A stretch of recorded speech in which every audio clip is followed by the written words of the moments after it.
இதெல்லாம் அரசாங்க நம்பி புருஷனை கைவிட்ட கதை தாங்க. ஆமாங்க, நம்மளுடைய பூர்ணாவை பத்தி தாங்க பேசிட்டு இருக்கேன். அவங்களுக்கு படமே இல்லாதப்ப அவங்க வீட்டுல வந்துட்டு சொந்தத்துல மாப்பிள்ளைய பார்த்து வச்சிருக்காங்க. அது மட்டும் இல்லங்க, நிச்சயதார்த்தம் கூட முடிஞ்சுட்டா சொல்லிட்டு இருக்காங்க. இது கூட வந்துட்டு அதிகாரப்பூர்வமாக சொல்லியிருக்காங்க. இந்த நிலையில திடீர்னு பூர்ணாவுக்கு ஒரு படத்துல நடிக்கிறதுக்கு சான்ஸ் கிடைச்சிருக்காங்க. அந்த படத்துல வந்துட்டு ஓரளவு கொஞ்சம் நல்லா தான் நடிச்சிருக்காங்க போல் இருக்கு. ஸோ அதனால பல டாக்டர்கள் வந்துட்டு இவங்க கிட்ட கதை சொல்றதுக்கு ட்ரை பண்ணிட்டு இருக்காங்க. ஸோ ட்ரைன்னு கூட சொல்ல முடியாதுங்க, கதை சொல்றதுக்காக யோசிச்சுட்டு இருக்காங்களாம். இந்த விஷயம் எல்லாம் தெரிஞ்சுக்கிட்டு பூர்ணா வந்துட்டு உடனே ஐயோ எனக்கு இப்ப கல்யாணம் இருந்தா வந்துட்டு எனக்கு அந்த படம்லாம் வராது, யாருமே இந்த கதை சொல்ல வரமாட்டாங்க, அதனால இப்போதைக்கு கல்யாணத்தை தள்ளி வைக்கலாம் அப்படின்னு சொல்லி முடிவு செஞ்சுட்டாங்களாங்க.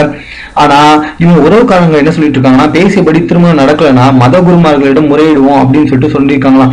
இது குறித்து பூர்ணா வந்துட்டு பயங்கரமா வருத்தப்பட்டு நிலையில தான் என்ன ஆச்சுன்னா, திடீர்னு என்ன ஆச்சுன்னா இவங்க கிட்ட கதை சொல்றதுக்கு ரெடியான டேரக்டர்ஸ் எல்லாமே வந்துட்டு சரி ஓகேமா அந்த படம் வரட்டும், அந்த படத்துல வந்துட்டு உன்னோட எக்ஸ்பிரஷன் எப்படி இருக்கு, உனக்கு மக்கள் கிட்ட வரவேற்பு எப்படி இருக்கு, அதெல்லாம் பார்த்ததுக்கு அப்புறமா வந்துட்டு உங்ககிட்ட கதை சொல்றதா வேணாமா யோசிக்கிறோம் அப்படின்னு சொல்லி சொல்லிட்டாங்களாம். இது எப்படி இருக்கு, கை கிட்டது வாய் கிட்டாத மாதிரி இருக்குங்க. ஆமாங்க, இவங்களுக்கு படம் கொடுக்குறேன் அப்படின்னு சொல்லிட்டு நிறைய பேர் சொல்லியிருந்தாங்க. இவங்க எல்லாருமே வந்துட்டு இப்ப கையை உடிச்சிட்டாங்களாம். சோ இவங்களோட இடத்த நடிக்கிறதுக்கு ஏகப்பட்ட பேர் ரெடியா வந்துட்டு இருக்காங்களாம்.